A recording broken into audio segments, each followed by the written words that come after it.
মামা আনারস কি এই পাহাড়েরই? না না না মামা, তাহলে কোথায়? এই পাহাড়ে এখন কোনো ফল নাই। ও আচ্ছা, তাহলে এগুলো কিনে আনি।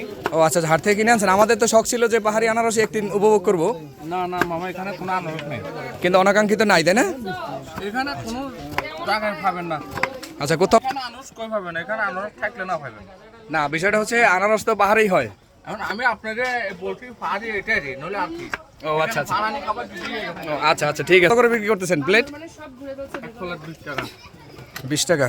আর শশা? 10 টাকা। পেঁপেও কি বাজার থেকে কেনা? মামা সব কিছু। ও আচ্ছা আচ্ছা, তো এটা আসলে ইম্পর্টেন্ট একটা বিষয়। আমরা সচরাচর যে ফলগুলো দেখে থাকি সেগুলো কিন্তু সবাই বলে যে আসলে পাহাড়ের বা পাহাড়ি আনারস হ্যান ত্যান এইগুলো বলেই আসলে বিক্রি করে।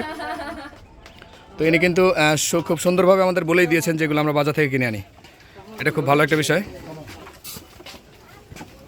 তার প্রসেসিংটা একটু দেখি আমরা আগে।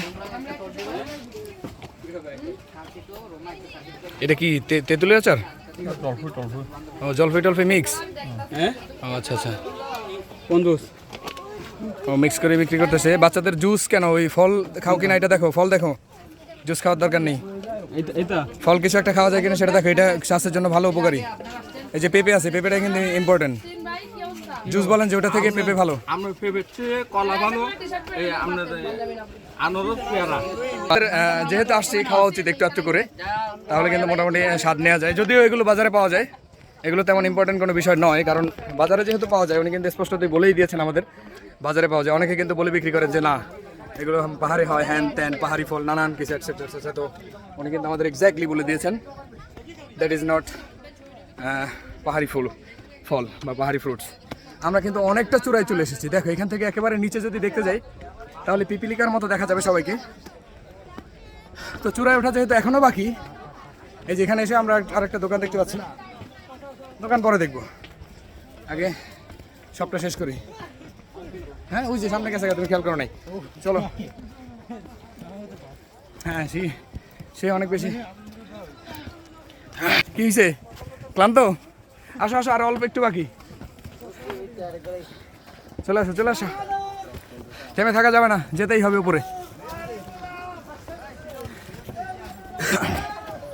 এই যে চলে আসছি প্রায় একেবারে দ্বার প্রান্তে আমরা।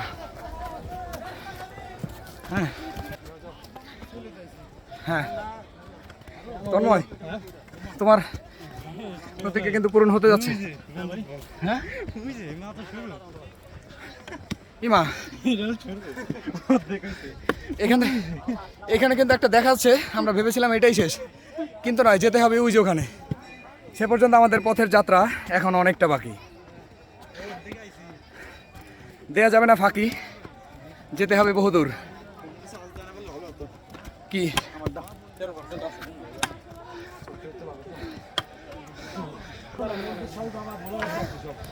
এখানে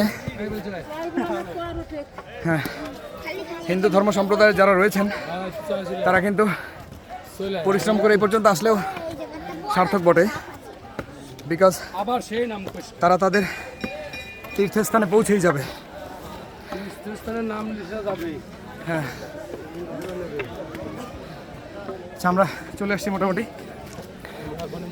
এখানে কিন্তু ব্যাপক মানুষের আনাগোনা দেখা যাচ্ছে। এই যে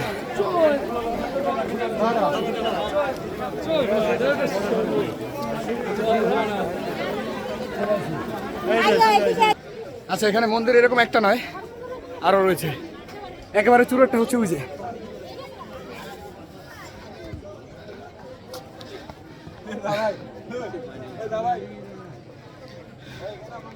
আসলে দর্শনীয় স্থান হিসেবে আর টুরিস্ট হিসেবে আমরা অত দূর যাওয়াটাকে নর্মালি মনে করা যেতে পারে, কিন্তু একজন নর্মাল মানুষ হিসেবে ওখানে যাওয়া মোটেই আসলে কাম্য নয়, দরকারিও বটে না।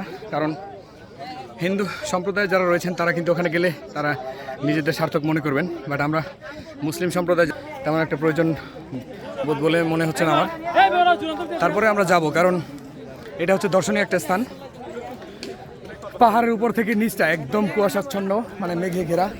এখান থেকে আমরা একটু দেখব, এই যে জাস্ট একটু দেখেন আপনারা, জাস্ট ওয়াও। আমরা যদি একটু জুম করে ওই পাহাড়ের দিকে যাই আচ্ছা